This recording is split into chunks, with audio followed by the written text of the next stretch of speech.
ou quoi? Ça va? Ça va. Bon alors, t'es installé pour une petite pêche hivernale là? Bah c'est ça, c'est une saison que j'aime bien. D'après ce que j'avais vu, tu as réussi à prendre l'année dernière de quelques beaux poissons avec des montages un peu particuliers que tu m'avais montré là. Tu peux m'expliquer un peu Bah en fait c'est une saison que j'aime bien parce que t'as généralement pas grand monde au bord de l'eau, donc à cause du froid etc. Donc ça te permet de pouvoir exploiter les plans d'eau correctement. Et derrière il faut pêcher hyper discret parce que les poissons sont au ralenti et du coup il faut aller les chercher et surtout pas louper de touche. Donc du coup je pêche hyper fin avec des genre du fluorocarbone, tu vois là c'est un combi-link en 12 livres. Donc vraiment le plus fin de la gamme avec la tresse en 18 livres pareil et des toutes petites bouillettes. Donc là les Mainline, les bread flakes, au pain grillé avec une petite pop-up de la même couleur. Et donc sur ce montage là que je me permets, Vas-y. donc là je vois que tu as fait une articulation en fait, donc tu as une partie rigide avec du fluorocarbone. C'est ça.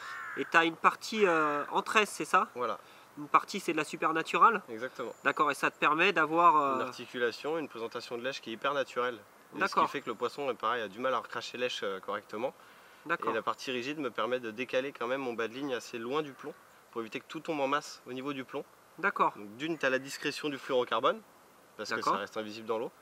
Et la rigidité permet de d'éloigner lèche en fait du plomb. Ok.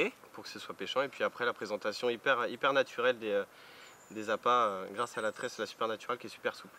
D'accord, c'est vrai que c'est très souple et donc bien articulé. Ça se présente flottant comme ça? Voilà, ça se présente flottant comme ça, juste au-dessus du fond. D'accord. Et avec un petit tapis de chènevis là, c'est magique. La couleur blanche comme ça, effectivement, sur du chènevis, ça doit être vraiment super au niveau de la présentation. Voilà, on met un petit nœud assez fin pour pouvoir glisser un sinkers dessus pour marquer encore plus l'articulation et en plus bien plaquer le fluorocarbone. Et puis comme ça, c'est hyper discret quoi. Très sympa. Et ton autre montage alors? Donc là, c'est l'IQ des rigs. Donc pour un montage plus équilibré, comme ça, l'hameçon en fait va se poser vraiment sur le dessus, sur la courbure là. Et l'avantage de la grande boucle derrière, c'est que la bouillette va être super bien présentée le long de l'hameçon. D'accord. Et donc après, toujours en fluoro pour la discrétion. D'accord. Et puis un bout de dark matter pour bien plaquer le bas de ligne quand même sur le fond. Ok, et donc là c'est les bas de ligne prêtes à l'emploi IQ des rigs, c'est ça? Tout à fait, ouais. D'accord. C'est vraiment bien fait, extrêmement bien fini. Ah, les nœuds, je crois que j'ai même du mal à les faire aussi bien quoi. C'est vrai que c'est un peu casse-tête des fois ce montage à réaliser. Donc les avoir tout prêts, surtout quand on a une touche en pleine nuit et qu'on doit relancer, c'est vraiment agréable. Et puis il faut pas oublier que de ce temps-là, faire un nœud hyper précis quand il fait super froid, c'est pas évident non plus. C'est terrible. Et donc ces petites bouillettes là, je peux regarder un petit peu parce que c'est vrai que moi j'aime beaucoup aussi ce parfum. Et moi je trouve que ce parfum justement il a une petite note d'ananas, de clockwork un petit peu aussi. Et en plus c'est hyper visuel. Ouais voilà, c'est surtout ça. Dans les eaux hivernales, quand c'est super clair, ça rajoute pour la curiosité du poisson, ça peut inciter le poisson à venir goûter et déclencher une touche même s'il n'était pas forcément enclin à se nourrir. C'est vrai que les eaux en hiver sont particulièrement claires, très oxygénées, et avoir des èches comme tu les utilises là, bien blanches ou bien jaune flashy, c'est un réel avantage. Ça peut déclencher simplement la curiosité d'un poisson qui est sur une zone et qui n'a pas forcément envie de s'alimenter, mais il prend simplement parce que c'est quelque chose qui a de... D'accord, et donc ces montages-là t'ont permis de prendre quelques beaux poissons? Ouais, l'hiver dernier j'ai fait quelques jolis poissons grâce à ça.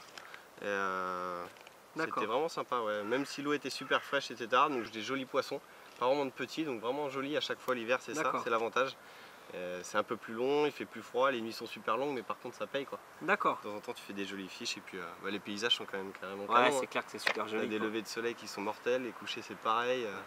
Là on est au tout début de l'hiver, bon l'eau est extrêmement froide, mais il y a encore des jolies couleurs dans les arbres. Donc c'est vrai que c'est une belle saison. Et il fait limite chaud même. Aujourd'hui il fait bon, il n'y a pas de vent, on est au soleil. On est bien. Bonne journée d'hiver. À l'abri du vent du nord, on est bien. Bah écoute, je te souhaite le meilleur pour ta session à venir. Bah écoute, on va faire au mieux. Je sais que tu es bien armé en tout cas. Bah ça devrait pouvoir le faire. Allez, à plus. Ciao.